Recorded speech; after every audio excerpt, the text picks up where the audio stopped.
O mga kaibigan, nandito ang tayo ngayon para naman ipakita yung pinakauna kong video sa paggawa ng mga structure sa mga partition pa.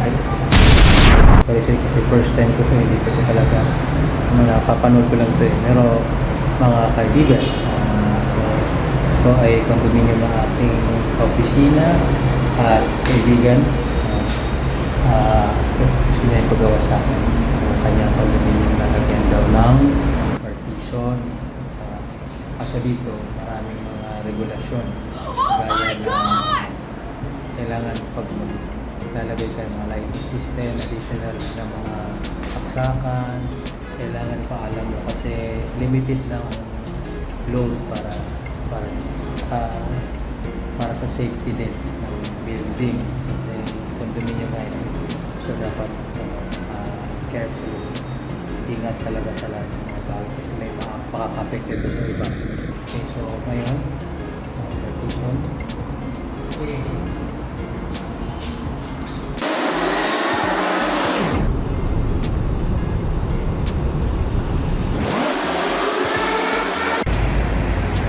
Bababa na yung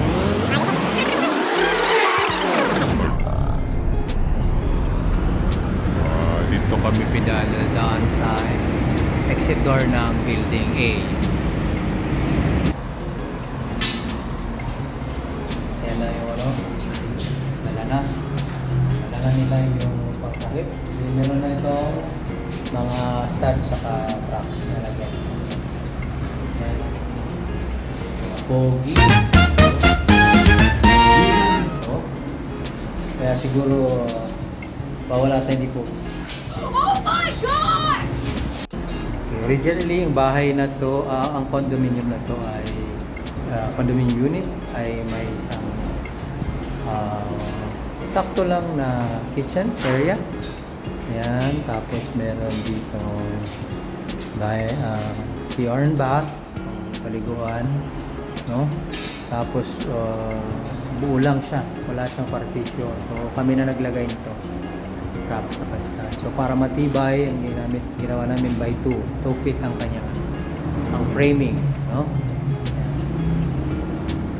Okay. Kasyang-kasya lang yung isang single bed. O dito sa kabila pwede mag double bed size, no? So okay naman kasi dalawa yung kanyang windows. So, meron din dito para sa sala. Saka yun. So, kikita natin iisa lang ang ilaw. So, gagawin namin, di-distribute namin. Yan, isa yung switch pero merong independent switches kada isang room. Kaso, kailangan daw ng coordination sa management kasi meron silang regulasyon na pag mag-add ng mga lights, kailangan with prior bago magsimula ng wiring, kailangan may approval sa management nila. Okay, mga kaibigan, trabaho muna.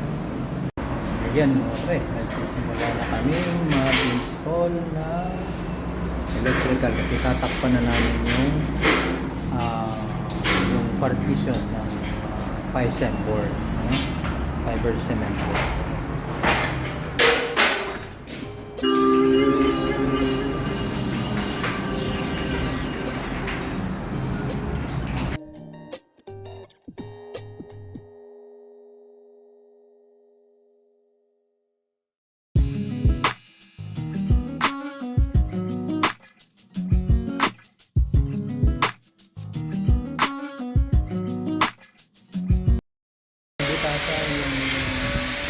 Training kasi kung dadaan yung 1/2 na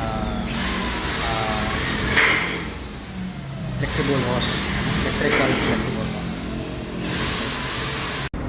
Oh, mga friends, dito lang kami ngayon sa labas ng lobby kasi na hindi kayo makapasok, naiwan susi. Hinihintay lang namin ng duplicate galing pa ng Antipolo. Wow, sorry, mamaya.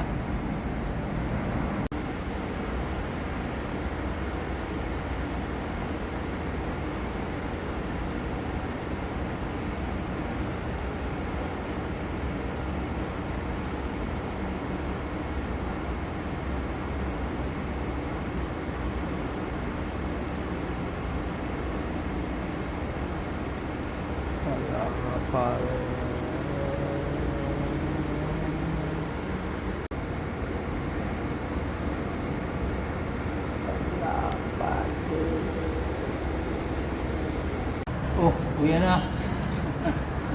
Wala eh. 2 oras lang. Uwi na. Sige. Sunod ulit.